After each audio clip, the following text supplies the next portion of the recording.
Welcome back to another episode of the Daily Turnup. Yes, this is back-to-back days, back-to-back episodes of the Daily Turnup. There's so much going on in the United States right now. It is impossible to keep track of everything and be able to tackle this if we're doing a weekly podcast that's like less than 30 minutes. So we figured, hey, let's do a short podcast, back-to-back days, and trying to keep up with this crazy news cycle that is the Trump administration. And as you know, CK's back. I think he's just permanent at this point. I don't even think I have to introduce him anymore. But CK, you can say hi. Yeah, glad to be back. No MJ references this time. I'm a little disappointed. That was low key legendary, and I need more of that in my life. And all right, so let's just get right into it. So turnips. The reason why we want to do back to back episodes is because what is happening with Gaza and with Panama. And so the other day, Trump was like, "Hey, we're working out this deal. By the way, no Palestinians are allowed back in the Gaza Strip. Like, no one's going to live there." And everyone's like, "Okay, can he do that? Well, it's nothing but rubble right now. Okay, maybe, I don't know." A lot of anger, protests. And then he took it one step further that Trump does. And he's like, you know what? America might take it over. We might not.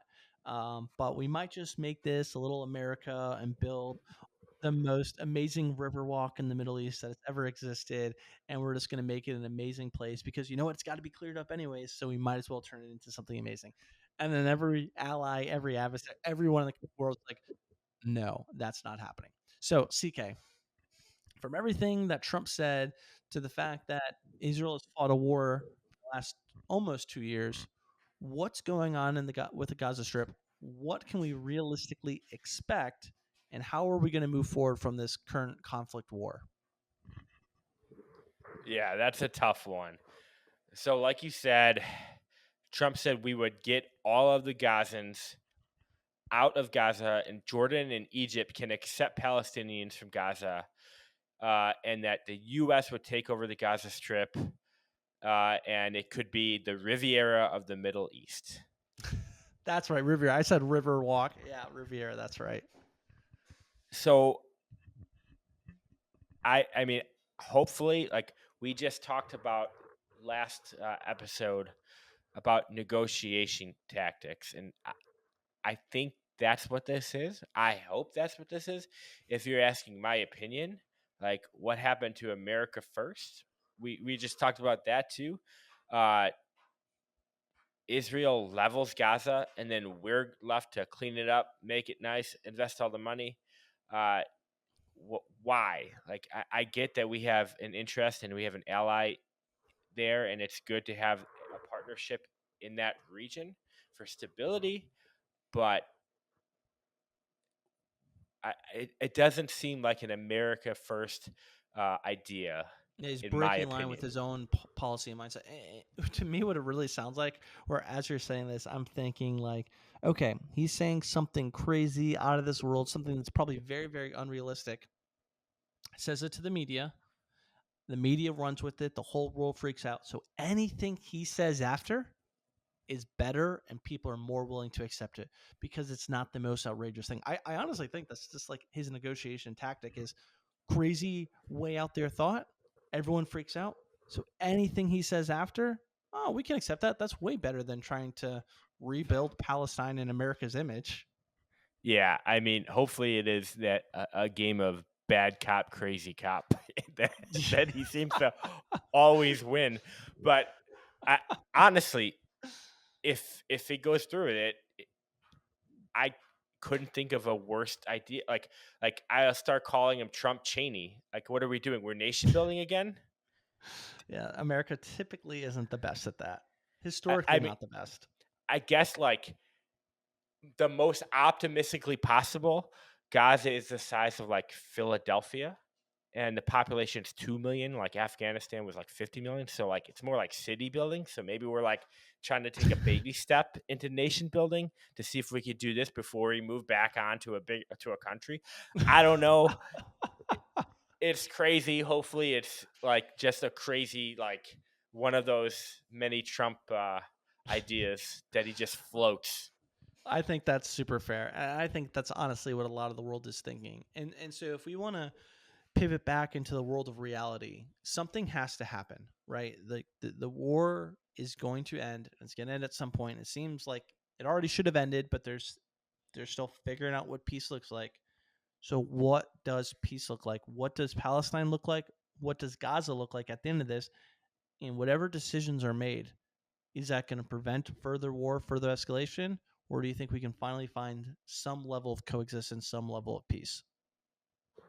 Yeah, I mean that's another great point. Thomas Sowell once said, "There's no such thing as solutions, only trade-offs." Right. So Oh, that's a good one. yeah, there's going to be good and bad with any uh, air quote solution in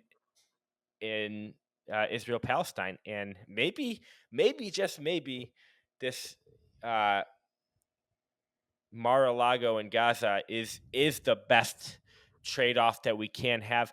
I don't like because how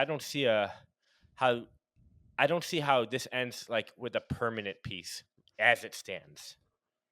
Yeah, yeah. I think that's honestly really, really hard. And that honestly everyone just watching can just hope for the best. And I don't think that there's one way that's gonna happen or not. So no, I just think it's interesting. I think it's just something that should be talked about. It's going to continue to be in the news. Trump is going to continue to say things. But before we transition over to Panama, anything else you want to add here? No, it'll be interesting how it plays out. I usually have a tidbit of like, oh, maybe this is the goal, but I don't see I don't really see the long term solution other than this is a negotiation tactic to bring like a long lasting peace for now. Bring Israel and Palestine together, let them run the show, and then Trump maybe backs off. It's kind of like the adult telling the two kids, "Hey, you guys play nice, and then you can leave time out. But if you start fighting again, then I'm coming in, I'm interviewing. We got to leave the park." Yeah, yeah. No, I like that one. I like that one. All right, let's just jump over to Panama real quick. And the reason why I want to bring this up is that we talked about it 2 weeks ago, and we basically, kind of echoed the concerns and saying like, "Hey, the United States, we helped build the Panama Canal. We helped do all these great things. We signed it over, or I guess technically Jimmy Carter signed it over, and then it went over in like 1999, and then we turned our focus away from it. China swoops in, starts taking over parts of the Panama Canal, and then Trump's like, absolutely not. I'm going to invade. I'm going to reconquer it. I'm going to do X, Y, and Z. And so, CK, where are we at right now with the Panama Canal? 2 weeks later, after we first discussed this. Yeah, I think we might be at a long term solution. It looks like Panama's going to keep their sovereignty, uh, and China will no longer have any control of any ports in Panama, and U.S. warships will be able to come and go for free through the Panama Canal. So again, crazy negotiation tactic. Hey, I want Panama. Marco Rubio heads over there. They talk, and we get favorable conditions um, to leave things as they are. Yeah, and again, we've talked so much about Trump's negotiations because they're the most crazy things that any of us have seen in our lifetime. And it's like, to your point, I'm going to invade, and everyone's like, "Oh my god, that's absolutely insane."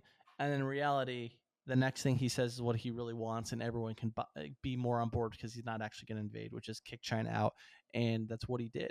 And so I just think it's really interesting. One, his negotiating tactics, and then two, he's moving really quickly and getting a lot of things done really, really fast, which brings a whole other separate questions. I don't know if we want to dive into is like, why is he moving so fast? Is he afraid something's going to happen?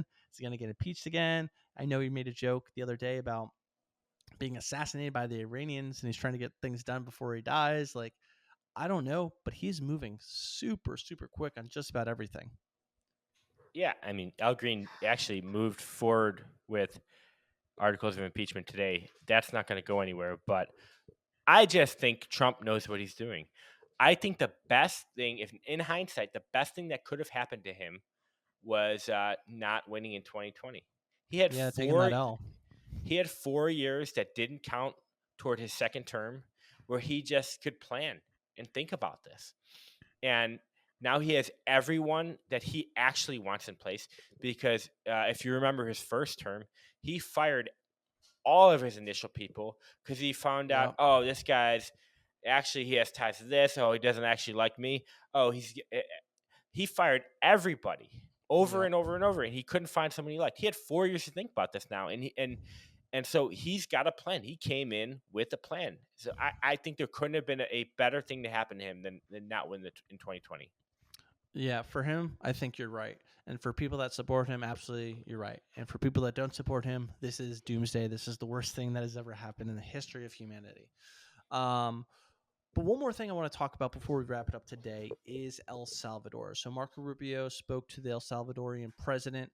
Uh, and just quick lesson on El Salvador. It was one of the worst countries in Central America. They had the worst gangs. They had the highest murder per capita violence, gang related violence in like the entire continent, or at least they were way up there. This president comes in and he makes it almost like a police state, but he brings peace. He jails just about anybody and everybody, and that was related to the gangs, cleans up the streets, and now he's kind of like starting to filter through all the people he arrested to make sure, hey, are all the bad people away? But they kind of got this reputation of, we just cleaned up one of the worst gang violent murder countries in the world.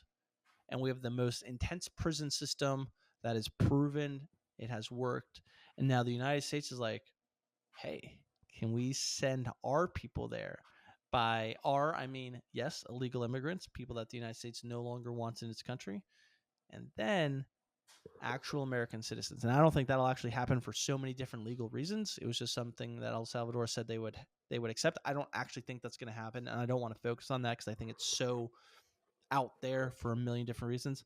But CK, what do you make of just El Salvador being like, yeah, give us your people, your legal immigrants, the criminals, just pay us for it. It's a great way for us to make money. We're really good at this. Yeah, I think when you have a country like El Salvador that was riddled crime, there has to be a cleanup, and it has to be hard before you kind of back off. You have to give up some liberties and freedoms to get to establish security before you go. If you look at historically, the most famous one I think is Singapore with Lee Kuan Yew. That's a great example. He cleaned up Singapore. I mean, people get beaten to this day for like spitting gum on the street, but it is clean, it is safe, and it's one way to run a country. Uh, so I think sometimes you have to do that necessary thing, especially at the beginning, if you want to clean up a nation and start fresh. No, absolutely. And so I'm just really interested to see how this is going to develop, and really when that first plane heads to El Salvador and what the payment looks like. Because now it's one of the critiques towards the Trump administration is like, hey, you got Doge, you're trying to save all this money and cut all these programs, yet to deport all these illegal immigrants is going to cost a lot of money. And so just figuring out what that cost looks like, and if that's something that the Trump administration clearly they're okay with, but also the American people as well. But Yeah, I think a one-time payment is cheaper than permanent little payments. And the other thing I think worth noting now, this is the second uh, pretty conservative leader in South America. Like you have Milei in Argentina, and now you have El Salvador, and things seem to be working. Like both of those countries have turned around. You can argue with the methods, but the results you can't. You can say the ends don't justify the means, but the ends are still pretty darn good in both countries. And I think you're going to start seeing a shift in South America. It's becoming a regional culture change. interesting. All right, we'll have to keep an eye on it. Anything else you want to say before we wrap it up? No, maybe we'll do another pod tomorrow when we see some more news. I know this news cycle is crazy. Well, thank you everyone for listening to another episode of the Daily Turnup. We appreciate your support so much. Please like, please subscribe, please tell everybody you know, and let's try and get another 100 views. That would be really, really cool. I'd be really excited with it. But everyone, I hope you have a great rest of your day.